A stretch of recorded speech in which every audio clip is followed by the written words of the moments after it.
ये school and cystic fibrosis का question answer session start करते हैं। फर्स्ट क्वेश्चन जो है वो एक मदर ने किया है। इनका कहना है कि इनकी बेटी की लाइफ में उसकी स्कूलिंग इनके ख्याल से सबसे मुश्किल मरला रहा। तो उनका सवाल ये है कि क्या इन बच्चों में हमें होम स्कूलिंग को तरजीह देना चाहिए। तो जैसे मैंने कहा कि ये प्रॉब्लम जो सिस्टिक फाइब्रोसिस में बच्चों को हो सकती हैं, ये मुख्तलिफ किस्म के प्रॉब्लम्स हैं। मुझे पता नहीं है कि बच्चे की उम्र कितनी है और इसको क्या प्रॉब्लम्स हुई हैं और क्या इन्होंने स्कूल के साथ वो डिस्कस किया था, या क्या वो स्कूल के साथ डिस्कस करने के बाद ये चीज़ जो प्रॉब्लम थी ये हल हो सकती थी या नहीं हो सकती थी। तो ये चीज़ें देखना पड़ती है कि वहाँ स्कूल की फैसिलिटीज़ क्या है, वहाँ स्कूल का जो टीचिंग स्टाफ है उनकी एटीट्यूड क्या है, और पेरेंट्स जो हैं वो कितने सेटिस्फाइड हैं इस चीज़ से कि वो करेंगे, या क्या सिर्फ वही एक स्कूल है, उसके अलावा कोई और स्कूल है जिसमें कि जो सिचुएशन जो बेहतर हो जाए। जो है कि home schooling is definitely possibility और legally it's possible to do that. लेकिन वो बाकी की जो चीजें मैं कह रहा हूँ कि बच्चों के में जो सेल्फ कॉन्फिडेंस वगैरह की चीज आती हैं, दूसरों बच्चों के साथ खेल कूद होती है, वो करती हैं, टीम वर्किंग होती है, एक दूसरे के सोशल इंटरेक्शन उनके साथ होती है, वो चीजें वो बच्चा वो फिर पिकअप नहीं कर रहा होता है। तो अगर आपके पास अल्टरनेटिव ही नहीं है तो फिर होम स्कूलिंग इज रीजनेबल। लेकिन मेजॉरिटी ऑफ आवर पेशेंट्स जितने भी हैं चिल्ड्रन विद सिस्टिक फाइब्रोसिस, वो मेन स्ट्रीम स्कूल्स में जाते हैं। वो उनके ऊपर किसी किस्म की ऐसी रिस्ट्रिक्शन नहीं होती है कि हर एक बच्चे को होम स्कूलिंग की जरूरत पड़े। लेकिन अगर आपके पास ऑप्शन ही और नहीं है तो फिर तो ऑब्वियसली होम स्कूलिंग ही जो वो बेहतर होगी। लेकिन ऐसा कि आपको डिस्कस करना चाहिए स्कूल के हिसाब से, आपको स्कूल जो एरिया में दूसरे हैं वो एक्सप्लोर करना चाहिए कि और कौन से स्कूल हैं, क्या फैसिलिटी है, और आपके बच्चे की मेडिकल नीड्स कौन जो है वो प्रोवाइड कर सकता है। ठीक है। नेक्स्ट जो है क्वेश्चन, इसमें मल्टीपल सवाल हैं, इनको देख लेते हैं, वन बाय वन देख लेते हैं। पहला इनकी बात ये है कि सीएफ की कंडीशन वाले बच्चों को स्कूल में दाखिल करवाने के लिए सॉरी, इसमें ये है कि इसमें मल्टीपल सवाल हैं, इनको बारी बारी ले लेते हैं। पहली बात यह है कि सीएफ की कंडीशन वाले बच्चों को स्कूल में दाखिल करवाने के लिए क्या उम्र आइडियल है। उम्र आइडियल बच्चों की वही है जो उन बच्चों को जिनको सिस्टिक फाइब्रोसिस नहीं है। तो ऑन एवरेज वर्ल्ड वाइड जो है बच्चे स्कूलिंग जो होती है वो 5 साल की उम्र होती है। कहीं 5 साल कुछ महीने पहले हो जाती है, डिपेंडिंग ऑन उस कंट्री के अपने लॉ के मुताबिक के 4th बर्थडे जो है उनकी कब या 5th बर्थडे कब आ रही है, तो उस हिसाब से होगा। तो ये अमूमन जो होता है, ये आम स्कूलिंग जो है ये 5 साल से स्टार्ट होती है। कई दफा होता है कि वो प्रेप क्लासेस होती हैं, ये नर्सरी होती हैं, ये एडिशनल जो है वो कानूनी जो है वो किसी किस्म की रिक्वायरमेंट नहीं होती है, ये अपना होता है। तो उसमें ये सभी के अपने होम सर्कमस्टेंसेस मुख्तलिफ होंगे, इनके फाइनेंशियल अफोर्डेबिलिटी जो है मुख्तलिफ होंगी। तो उसमें कोई जो है ना ये नहीं कह सकता कि आप किस उम्र में करें। अगर नर्सरी भेजना है तो भेज सकते हैं, अगर दूसरी चीजों में भेजना कर सकते हैं। लेकिन स्कूल जो ऑफिशियल इंटरनेशनल एजेस हैं वो 5 साल से लेकर 16 साल तक स्कूल एज को गिना जाता है। तो वही एज जो है वो सीएफ बच्चों की होगी। सही है। ये मैं खास से वो हेल्थ के हिसाब से पूछना चाह रहे हैं कि उसके हेल्थ स्टेटस बच्चे का ऐसा होगा कि वो अटेंड कर सके, जा सके गालिबन। नहीं, हेल्थ स्टेटस वो तो फिर देखना पड़ेगा। जैसे मैंने कहा कि हमारे बच्चे जो हैं वो आम नॉर्मल स्कूल में जाते हैं, कोई स्पेशल स्कूल नहीं होता है। और फिर अगर उनकी तबीयत खराब है तो वो स्कूल से वो उन्हें कुछ 1-2 दिन जो है वो छुट्टी करना पड़ेगी, लेकिन जाते वो मेन सेम स्कूल में है। तो ये नहीं है कि सीएफ है तो लिहाजा इट्स मस्ट के होम जो है वो स्कूलिंग हो, वो वाली चीज नहीं है। सही और है। उम्र उम्र जो है वो जैसे बाकी बच्चे हैं, आप अपने बच्चों को उसी तरह ट्रीट करें जैसे आम दूसरों को। लेकिन हर बच्चे की फिर जरूरियात ज्यादा होती हैं, कहीं मुख्तलिफ होती हैं, कहीं खाने में टाइम ज्यादा लगता है, कहीं दूसरी चीजों में ज्यादा लगता है। तो उन चीजों के साथ आपको थोड़ी सी एडजस्टमेंट करना पड़ेगी। लेकिन स्कूल एज जो है वो ये नहीं है कि सी है तो लिहाजा स्कूल की एज जो 7 ईयर होगी या 3 साल होगी, वो वाला नहीं है। इन्हें सही उसी तरीका से लेकर चलें जैसे दूसरे बच्चों को, क्योंकि इनकी एकेडमिक इंटेलेक्चुअल वो चीजें दिमागी लिहाज से वो बच्चों दूसरे बच्चों की तरह हैं जिनको सीएफ नहीं है। सही। नेक्स्ट इन्होंने ये बात पूछी थी कि इन बच्चों को स्कूलिंग इन बच्चों की स्कूलिंग को सख्त गर्मी में किस तरह मैनेज किया जाए। तो अगेन ये स्कूल के इंडिविजुअल स्कूल के ऊपर डिपेंड है कि स्कूल का एनवायरनमेंट वहाँ कौन सा है। एक तरह के घर से लेकर स्कूल जाना है, वो कितनी दूर है, वहाँ कितनी शिद्दत है गर्मी की है, क्या कुछ हो रहा है। आपके जो ट्रांसपोर्ट है वो कौन सी है, उसमें एयर कंडीशनिंग है, स्कूल में एयर कंडीशनिंग है या उनके वेंटिलेशन के हिसाब से उनका है या नहीं है। तो ऑब्वियसली जो एक नॉर्मल टेम्परेचर जो कि बॉडी टॉलरेट कर सके, जो कि अगर 45 डिग्रीज का है तो वो नहीं कर सकेगी, तो उसमें एयर कंडीशनिंग वगैरह की या एयर कूलिंग वगैरह का सिस्टम होना चाहिए।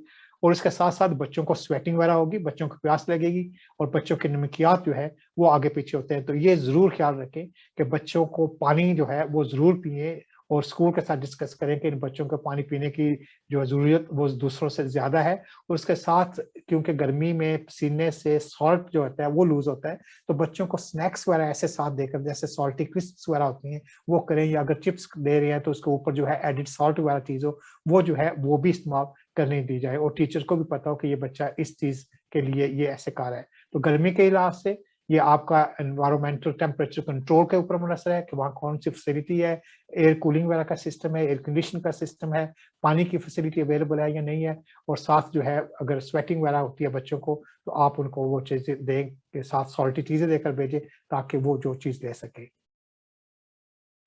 ठीक है। नेक्स्ट बात उन्होंने पूछी कि क्या इन बच्चों के क्लास फेलोज़, टीचर्स और प्रिंसिपल से इस बीमारी के मुतालिक तमाम मालूमात शेयर करनी चाहिए? तो एक तो इन्होंने माशाल्लाह काफ़ी कर लिया कि क्लास फेलोज़ भी और टीचर्स भी और प्रिंसिपल से भी।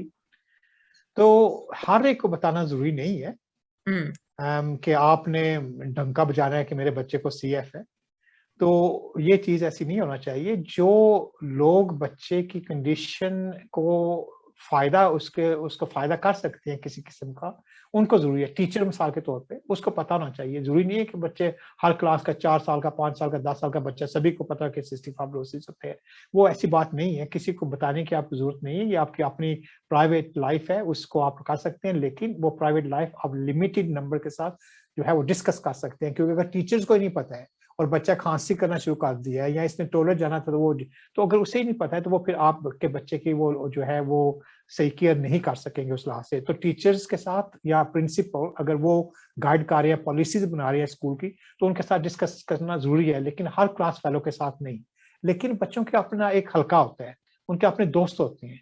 वो दोस्त जो है अगर उन्होंने एक-दूसरे को बताना है या बताया हुआ है, तो उसमें भी कोई ऐसी प्रॉब्लम नहीं है। क्योंकि कई दफ़ा ये बच्चे जो है एक-दूसरे की एनकरेजमेंट होती है, कि कई दफ़ा होता है कि कोई नहीं ले रहा तो क्रेयॉन नहीं ले रहा, तो कह दे कि यार आपने तो क्रेयॉन मिस कर दिया है, आपको क्रेयॉन नहीं लेना है। तो वो एक रिमाइंडर भी बन जाता है और ये बच्चे इनकी ये जो दोस्ती वगैरह होती है अपने साथ उनके साथ शेयर जो करते हैं ना हम चीज़ें अपनी आप हर सीक्रेट हम किसी एक से वो शेयर करते होते हैं। ये नहीं है कि हम हर एक चीज़ जो है अपने अंदर ही लेकर बैठ रही हैं, हम बहुत ज़्यादा चीज़ें ऐसी होती हैं कि दूसरों को हम एतमाद में लेकर उनसे शेयर करते हैं। तो जो आप समझते हैं कि काबिल एतमाद लोग हैं, उनके साथ ज़रूर शेयर करें, लेकिन डंका बजा के सबको बताने की ज़रूरत नहीं है। जी, सही है। यही कि जो पॉज़िटिव इम्पैक्ट जहाँ से आए तो वहाँ ज़रूर शेयर करें। नेक्स्ट इसी तरह का सवाल उन्होंने पूछा है कि ये कि तमाम मालूमात शेयर करने से अगर बाकी बच्चों का रवैया इसके साथ मुनासिब ना हो और उसकी वजह से इसके ऊपर मनफ़ी असरात मुरतब हों, तो फिर क्या करना चाहिए? हाँ, तो वही है ना कि पहले ही शुरू से ही जो है ना, आपने बताना ही की ज़रूरत ही नहीं है। जिन लोगों को बताने की ज़रूरत पॉज़िटिवली है, उन्हें शेयर बता करें। दें। हुँ। जिनको बताने की ज़रूरत है, उन्हें बता दें, जिनको बताने की ज़रूरत है, उन्हें बताएँ ही नहीं। तो इस तरह बच्चों को जो है वो मिसबिहेव ही नहीं करेंगे, पता ही नहीं होगा क्या है, तो इंशाअल्लाह अल्लाह ताला बेहतर करेगा। सही, सही। नेक्स्ट क्वेश्चन ये अपना एक्सपीरियंस शेयर करते हुए सवाल पूछा है इन्होंने। पूछ रहे हैं कि अपने बच्चे को जब ये प्ले ग्रुप में दाखिल करवाने गई तो तकरीबन सभी स्कूलों ने उसको लेने से इनकार कर दिया था सीएफ की वजह से। तो पूछ रही हैं कि क्या फिर फ्यूचर में इस डायग्नोसिस को छुपाना मुनासिब रहेगा? थोड़ी-सी जो है ना ओपननेस और एतमाद करना दूसरे के ऊपर ये बहुत ही ज़रूरी है हमारी ज़िंदगी में, हर ज़िंदगी हर शोबा में। हम जो है शेयर करते हैं दूसरे लोगों से अपनी चीज़ें। तो एक तो ये है कि जिन स्कूल्स ने मना किया है कि उन्होंने एडमिट नहीं किया है, ये आपको ये अंदाज़ा होना चाहिए कि वो स्कूल कितने केयरिंग हैं, कि जो एक बच्चे की मेडिकल ज़रूरियात को जो है वो खातर में नहीं ला रहे हैं और उसे ले ही ले रहे हैं। तो शायद वो स्कूल ऐसा है ही नहीं है कि अगर वो उनमें इंसानियत नहीं है, अखलाकियात की वो जो है वो कदर नहीं है, तो फिर आप भी देख लें कि आप उस स्कूल जाने का उस स्कूल में बच्चे को भेजते क्यों हैं? तो ये चीज़ें हैं कि आपने स्कूल के साथ जो है वो डिस्कस करना है और अगर वहाँ फैसिलिटी नहीं भी है, तो उनको जो है एक साथ लेकर चलें। इसीलिए जो ये सीएफ की टीम है वो गाइड कर सकती है, डॉक्टर्स गाइड कर सकते हैं और पेरेंट्स गाइड कर सकते हैं कि हमारे बच्चों की ये नीड है, इसके साथ हमने चलना है। और वो बंदे, वो लोग, वो सिस्टम जो इन चीज़ों को कैटर करते हैं, they are the proper successful organisations and systems in the world. तो आप उनसे साथ राब्ता करें जो आपके बच्चे की मेडिकल हेल्थ की केयर कर सकते हैं और फैसिलिटीज प्रोवाइड कर सकते हैं, और जो नहीं कर सकते वो समझे कि वो है ही फजूल लोग। ठीक बात है। नेक्स्ट जो है उन्होंने 2 क्वेश्चन पूछे हैं। पहला तो ये पूछा है कि इन्फेक्शन के दौरान वो क्या मेजर अलामात हैं जिसके बाद हमें बच्चे को स्कूल से ऑफ करवाना चाहिए जब तक कि उसका इन्फेक्शन बेहतर ना हो जाए।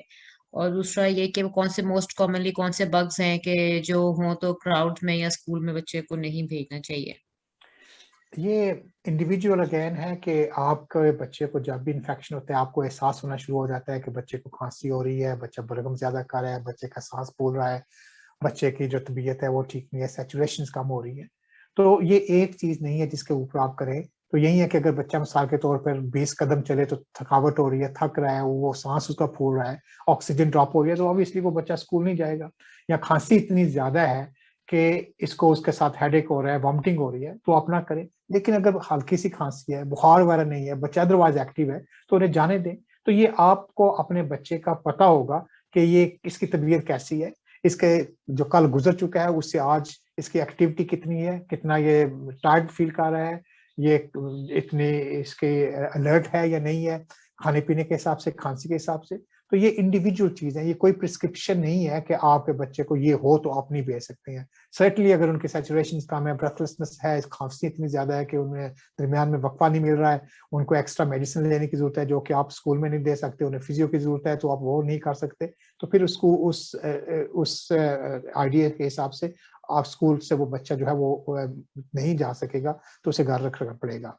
और कौन से कॉमन बग्स हैं कि बच्चे को नहीं करना चाहिए? कॉमन बग्स है यही है कि जो इन्फेक्शन डिजीजेज होती हैं, मिसाल के तौर पर कोरोना वायरस आ रहा है, जैसे अभी आप सभी को पता है कि ये जो है क्वारंटीन में चले जा रहे हैं, सभी लोग नहीं जा रहे हैं, स्कूल अभी ओपन कुछ हुए हैं पंजाब में, सिंध में वो भी उन्होंने कहा कि 31 अगस्त तक नहीं होंगे, उसके बाद ऐलान करेंगे। तो ये चीजें इन्फेक्शन के हिसाब से, चिकन पॉक्स वगैरह का हो गया, मीजल्स वगैरह का हो गया, ये टीबी वगैरह के हो गया, तो ऐसी चीजें जो है ना आपके बच्चे को दूसरे बच्चों को, तो फिर आपस में वो नहीं मिलना चाहिए। तो जितनी देर तक आप डिस्कस नहीं करेंगे, स्कूल वालों को पता नहीं होगा कि ये क्या चल रहा है स्कूल में, तो वो फिर वो इंफॉर्मेशन जो शेयर नहीं होगी। लेकिन कोई भी ऐसी इन्फेक्टिव चीज जो कि आपके बच्चों को रेस्पिरेटरी इन्फेक्शन के हिसाब से मिले, तो उसमें जो है वो ग्रेज करना चाहिए, उससे या दूर रहना चाहिए। अगर क्लास में गया है तो दूसरे एंड के ऊपर क्लास के दूसरी तरफ बैठ जाए, विंडो के पास बैठे जहाँ के वेंटिलेशन जो है वो इंतजाम अच्छा हो, और direct face to face contact ना हो।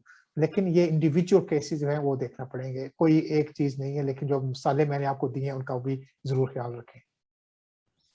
ठीक है। नेक्स्ट क्वेश्चन इनका ये है कि सख्त गर्म और ह्यूमिड मौसम में क्या सीए बच्चों को स्कूल अटेंड करना चाहिए जहाँ पे प्रॉपर एसी वगैरह का सिस्टम ना हो। और साथ ही पूछ रहे हैं कि क्या इनका सोडियम वगैरह का लेवल को मेंटेन करने फायदेमंद होगा और क्या ऐसा करने से इनकी क्वालिटी ऑफ लाइफ बेहतर होगी। आई थिंक ये क्वेश्चन तकरीबन ऑलमोस्ट सिमिलर टू जो जी। प्रीवियस था जो कि मैंने किया था, कि ऑब्वियसली जहां भी जो एनवायरमेंटल टेम्परेचर वगैरह के हिसाब से एयर कूलिंग वगैरह का सिस्टम होगा, अच्छा होगा, वो बेहतर होगा। और अगर नहीं है तो फिर वो अपने रिस्क असेसमेंट करना है कि बच्चे के ऊपर कितना असर पड़ेगा। उसके साथ स्वेटिंग वगैरह का भी देखना है कि अगर स्वेटिंग हो रही है तो बच्चे को पानी पीने की जरूरत है, वो देना पड़ेगा। और जैसे मैंने सॉल्ट वगैरह का कहा कि वो भी देना पड़ेगा। तो अगर बच्चा डिहाइड्रेटेड है, इसमें सॉल्ट की कमी है, तो बच्चा जो है वो टायर्ड होगा, वो क्वालिटी उसकी ऑफ लाइफ जो है वो जो आप बोल रहे हैं वो अच्छी नहीं होगी। तो उस सूरत में जो है वो आपको जो भी प्रॉब्लम होगी उसका उस वक्त के लिहाज का बंदोबस्त करना पड़ेगा कि इसको हम कैसे बेहतर कर सकते हैं। सही। सही है। ये नेक्स्ट क्वेश्चन का वैसे उसमें टॉप में आंसर आप कर चुके हैं, लेकिन यहाँ पे भी बात कर रहे थे। इनका सवाल है कि स्कूल के टाइमिंग 7:15 से 12:30 रखें और स्कूल के रूल के मुताबिक बच्चे को होम मेड हेल्दी लंच लाना होता है उसको। तो वे पूछ रहे हैं कि हम क्या, लेकिन वो स्कूल में जो है वो क्रेयॉन देने की जिम्मेदारी नहीं लेते। तो ऐसी सूरत हाल में क्या पेरेंट्स क्रेयॉन खाने में शामिल करके दे सकते हैं और 4 से 5 घंटे तक क्या वो इफेक्टिव रहेंगे या इसके अलावा कोई और हल तजवीज करते हैं। तो ये इफेक्टिव तो नहीं होंगे, इसलिए मिक्स अप नहीं करना चाहिए। आई थिंक जैसे मैंने कहा कि लीगल रिक्वायरमेंट्स टीचर की नहीं है कि वो रिस्पॉन्सिबिलिटी लें कि दवाई आपके बच्चे को दें, लेकिन एक मॉरल रिस्पॉन्सिबिलिटी के हिसाब से आप उनसे दोबारा डिस्कस कर सकते हैं कि सर ये ऐसी कोई ऐसी चीज़ नहीं है, ये डॉक्टर्स की प्रिस्क्रिप्शन है, इसके मुताबिक दे रहे हैं, ये कुछ वो ड्रग्स जो आम होती हैं चलती हैं सोशल ड्रग्स वगैरह का वो चीज़ नहीं है, ये बच्चे की रिक्वायरमेंट है। तो इतना बेवकूफ़ टीचर भी कोई नहीं होगा कि जो है एक इंसानी खिदमत के तौर पे वो ये रिस्पॉन्सिबिलिटी ना ले। तो आप ज़रूर उनसे डिस्कस करें, दोबारा डिस्कस करें, हेड टीचर के साथ डिस्कस करें कि ऐसी चीज़ है तो क्या वो ऐसा कर सकते हैं, सुपरवाइज ही करना है ना। और बच्चे की उम्र पे भी होना चाहिए, जैसे मैंने कहा कि 10-11 साल का बच्चा है तो वैसे उसे कंटेनर में क्रेयॉन डाल के दे दे, वो खुद ले लेगा वहाँ पे। लेकिन अगर बच्चा जो है 5 साल का है तो उसे थोड़ी सुपरविजन की ज़रूरत होगी, उसे पता होगा लेना है, लेकिन आप फूड में मिक्स करके ना भेजें क्योंकि इतनी देर ये वो नहीं रह सकेगा और बच्चे को तकलीफ होगी। सही सही। नेक्स्ट ये क्वेश्चन है कि क्या एक्सपर्ट्स और डॉक्टर्स के मुताबिक क्या इन बच्चों को जिन्हें CF है स्कूल जाना चाहिए या होम स्कूलिंग इनके लिए बेहतर है? ये भी हो चुका है हाँ, वैसे। ये हम कवर कर चुके हैं पहले ही कि बेहतर तो मेन स्ट्रीम स्कूल्स हैं जहाँ के एजुकेशन के अलावा बाकी की चीज़ें जो है बच्चे सीखते हैं, लेकिन अगर ऑप्शन नहीं है तो फिर होम स्कूलिंग ही है और उसके अलावा और ऑप्शन नहीं होगी। सही सही। नेक्स्ट क्वेश्चन, नेक्स्ट हमारा लास्ट यहाँ पे जो आए हुए थे क्वेश्चन उसमें से लास्ट क्वेश्चन ये है कि जब स्कूल में या किसी एक जगह पर एक से ज्यादा CF की कंडीशन वाले अफराद हों तो क्या उनके एक दूसरे के साथ रस्म मुंतकिल हो सकते हैं? मेरे ख्याल में मुझे ये लगा कि स्टेटमेंट ही लगती है, सवाल नहीं था बल्कि स्टेटमेंट है कि when there is more than one person with CF in school the germs can spread to each other. Yes they do, क्योंकि ये कंटेक्स्ट से होता है। तो आपका सवाल का जवाब आप मेरे ख्याल है इसी स्टेटमेंट में ही है कि होता है, और फिर देखना है कि ये जर्म्स कौन कौन से हैं। तो ऑब्वियसली एनी इन्फेक्शन वगैरह के हिसाब से जो कि लंग्स वगैरह में हिसाब से हो, ये डायरिया की होती है, जो मेन चीजें होती हैं जिनसे होता है वो एक होता है कि ये लंग इन्फेक्शन वगैरह होती हैं, दूसरा जो है गैस्ट्रोएंटराइटिस वगैरह की होती हैं, उन वो वाली बग्स होती हैं, और दूसरी चीज़ चिकन पॉक्स मीजल वगैरह वो चीज़ें होती हैं। तो अगर ऐसी चीज़ें चल रही हैं तो बच्चे को अवॉइड करना चाहिए डायरेक्ट कंटेक्ट इन लोगों से, इन बच्चों से। ठीक है, लास्ट क्वेश्चन ले लेते हैं जो भी आया है चैट में, वो ये है कि क्या फ्लू वैक्सीन किसी भी एज ग्रुप में लग सकती है? तो ये आप जो फ्लू वाले वो मेडिसिन अब हैं उनका देखना पड़ेगा कि उनकी लाइसेंसिंग क्या है। अमूमन ये है कि 6 मंथ से ज्यादा बच्चे लगा सकते हैं और definitely over 1 year can definitely do it. जो अंडर 1 ईयर होते हैं उनको कई दफा 6 हफ्ते के बाद डबल डोज देना पड़ती है क्योंकि उसके पहली डोज की इफेक्टिवनेस इतनी अच्छी नहीं होती है। लेकिन ये जो आप ब्रांड इस्तेमाल कर रहे होते हैं उसके ऊपर मुनसर होगा कि वो जो है वो कौन सी है जिसके हिसाब से जो है वो आप करते हैं। तो वो इट डिपेंड्स कि कौन सी वैक्सीन है, उसकी लाइसेंसिंग क्या कुछ है, तो उसके मुताबिक जो है वो करें। ठीक है जी, जज़ाकल्लाह खैर। अभी तक यही क्वेश्चन आए थे, अगर किसी और का कोई क्वेश्चन है तो प्लीज आप पूछ लें।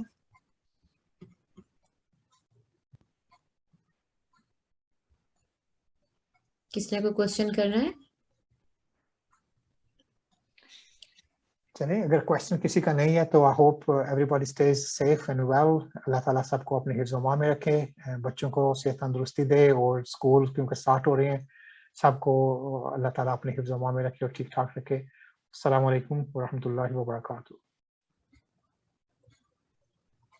वालेकुम अस्सलाम।